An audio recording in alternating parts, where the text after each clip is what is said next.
Reka tugushimire wewe udahengeshanya gukurikirana ibiganiro bica kuri runo rubuga rwacu rwa YouTube Pisco Entertainment and Media.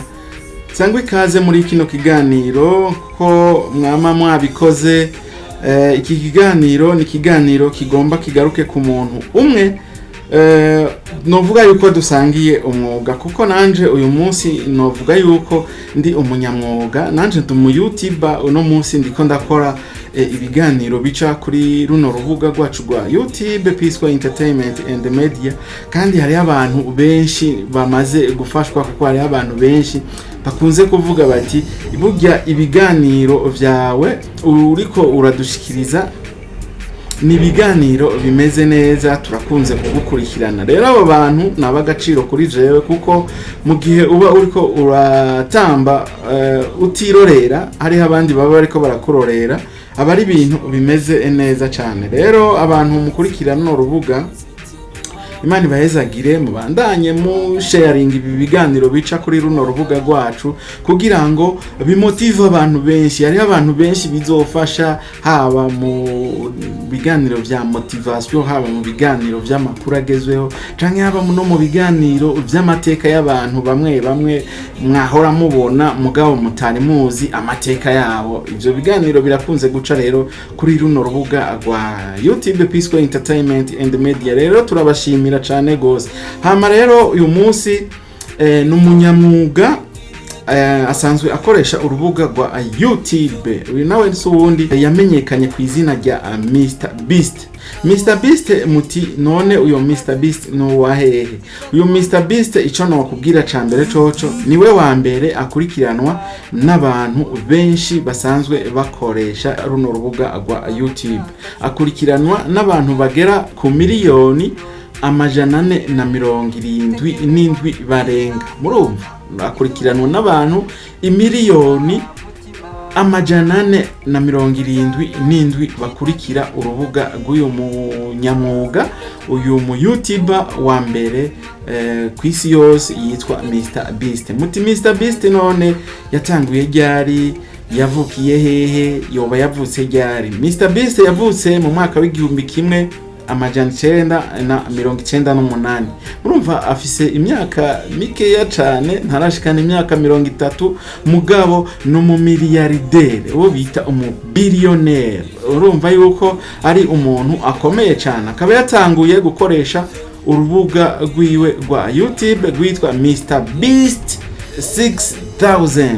Urumva urubuga rwiwe yatanguye gukoresha witwa MrBeast 6000 canke MrBeast 6,000, niko rwari rwanditse ko urubuga rwiwe. Akaba yarutanguye kwigenekerezo rya 20 ukwezi kwa kabiri umwaka wa 2012. Aho niho yatangura urubuga rwiwe rwa YouTube. Uyu MrBeast kugira ngo ashikane abasubscribe 100 byaragoranye cyane, byafashe amezi agera nko kuri 3 atarakwiza abasubscribe 100 bakurikirana runo rubuga rwiwe. Muri uno mwaka rero w'2012 yarakoze, umwaka wa 2013 na 4 na 5 arakora, agenda araduga buke buke, ariko uyu MrBeast yagiye kumenyekana mu mwaka w'2017 mu gihe yarashizeko video imwe yashoboye kurabwa n'abantu bashika ku bihumbi 100. Iyo niyo video nuno munsi uyu MrBeast avuga yoba yarashoboye kumwandikira izina, yoba yarashoboye kwandika amateka mu ma video yose yoba amaze gukora. Hanyuma rero uyu MrBeast ku rubuga rwiwe nababwiye yuko arabwa ni miliyoni 477 zirenga. Muca mwumva yuko ari we wa mbere. Nta kinyamakuru na kimwe kiza kimwegera, nta n'uwundi muntu n'umwe amurusha aba subscribe kuri runo rubuga rwiwe rwa YouTube. Murumva yuko uyu muntu ari umuntu yamaze gutera imbere, yoba amaze kubona amavyuzi menshi cyane agera kuri 117 miliyari 816 millions 553 sa 20 views. Uyu munsi kwigenekerezo rya 15 ukwezi kwa kane umwaka wa 2026 akaba amaze kurabwa na 117 miliyari 816 16,553,121 amaviews ari kuri runo rubuga agwiwe. Murumva yuko uyu MrBeast n'umuntu akomeye cyane. Rero muti MrBeast mbega yoba akora content zimeze gute, content ziwe zoba zimeze gute? Uyu MrBeast duhereye ku ma content yatanguye gukora, yakora nk'ama game, yakora utuntu tw'utu gaming nitwarabwa cyane, mugabo yaradukomeje aguma akora n'ama streaming menshi, arakora n'ama short video, no munsi tumubona ku ma short video menshi. Ariko rero nyezina ibiganiro nyezina canka ama content yiwe yoba akora, arakora ama content akagenda nko gufasha abantu, akaca afata video ariko arafasha abantu, nuko n'umuntu afise umutima wo gufasha ariko arafasha abantu, akaca afata iyo video yiwe akaca agaruka akayishira kuri YouTube. Ico ni kimwe mu bintu byatumye abantu bashobora kumukunda, bashobora gukunda urubuga rwiwe, kuko arakunze kugenda aha amahera abantu canke yubakira amazu abantu. Ivyo byose akagenda aca afata video akaca ashira kuri YouTube. Iyo YouTube nayo abantu bamukurikirana kuri YouTube nabo bakaca babiraba, hanyuma bikaca bivamo uburyo bwa buryo yashobora kuba yakoresheje mu kubakira inzu umuntu, bukaca buva ngaho muri iyo content nyene. Murumva yuko uyu MrBeast ari umuntu akomeye cyane, umuntu afise content zimotiva abantu benshi cyane. Ikindi naco akunze gukora ama game canke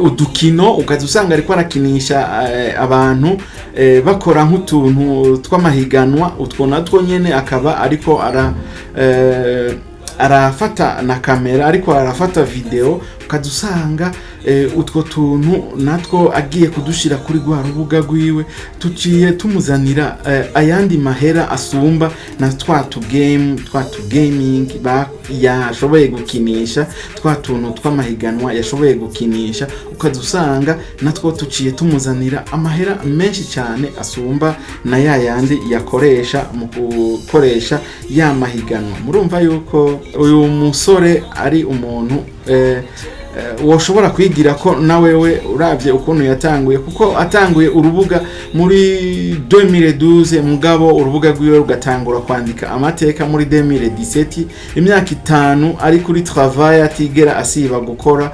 Murumva yuko yari yararamirije. Rero nawe uri mu YouTuber, kuko abantu benshi batanguye gukora bino vya YouTube baracika intege, barabona ba subscribe bataduga, barabona bataronka amaviews ku ma video baba bakoze, bakaca babiheba. Oro naho ibanga rya YouTube nukugumizako, ukirinda no gushirako ivy'abandi, ukirinda no gupostinga ibishira soni, ugakora ibiganiro bisanzwe, ugakora nimba ufise impano ya comedy, ugakora comedy hama kugira ngo iyo mpano yawe izogushikane kure, kuko nabandi aba bagiye batera imbere nkaba I show speed, narakoze ikiganiro mwarumvise ukuntu byagenze, nabo n'abantu bagiye bakora ariko bagiye gutera imbere nk'inyuma y'imyaka 5. Rero kora uronderere kazoza kawe, utangura uno munsi muri 2026, muri 2030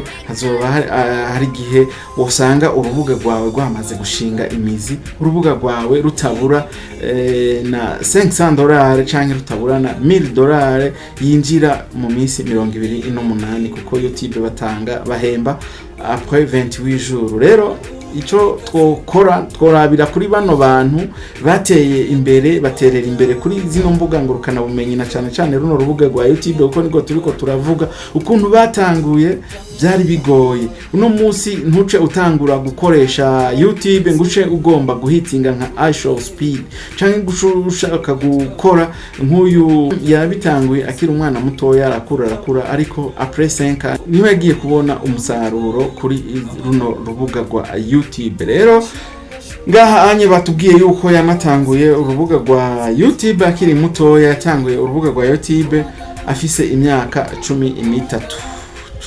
Murumva yuko yari akiri umwana mutoya, ariko umwana aba yavukiye muri Amerika, kuko yavukiye muri Etats-Unis d'Amerique, akurira muri Etats-Unis d'Amerique.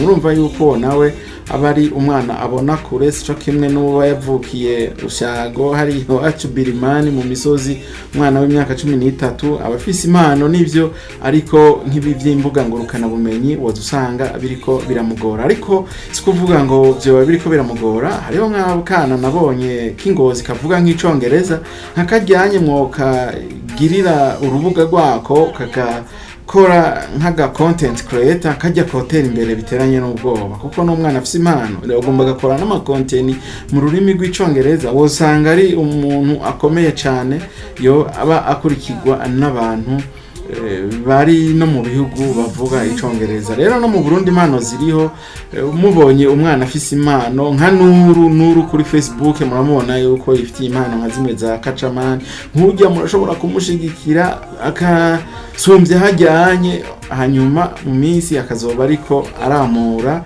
ku ngabire yahawe, ku mpano yahawe. Rero nari ndiko ndababwira kuri uyu MrBeast kuntu yatanguye naho ageze. Urubuga rwiwe rufise ama video 964. Izo nizo video ziri ku rubuga rwa MrBeast. Murumva si ni video na nyinshi cyane, ko hariho nabo usanga bafise video zishika 2000 mugabo bataragera ku rwego rw'uyu musore MrBeast. Hama reka turabe video za mbere yoba yarashoboye kwinjiza ko amahera menshi. Video nka 3 canke 4 zoba zifise ama views imenshi. Video ya mbere ni video yitwa Squid Game in Real Life, ifise 917 millions, ikaba imaze imyaka 4 iri ku rubuga rwa MrBeast. Kacabona Last to Live Circle Win, iyo nayo ifise 553 millions, ifise ikaba imaze imyaka 4. Kacabaho na Plain Tick ifise 550, ifise imyaka 3. Kacabaho n'iyindi yitwa Car, ikaba ifise 549 millions mu myaka 2 iri ku rubuga rw'uyu muhungu MrBeast. Murumva yuko arabwa n'abantu benshi cyane. Rero ikiganiro reka tukigarukirize ngaha. Ikiganiro nitwo kigira kinini cyane, mugabo iki ni nka motivation ku bantu mwatanguye gukoresha urubuga rwa YouTube.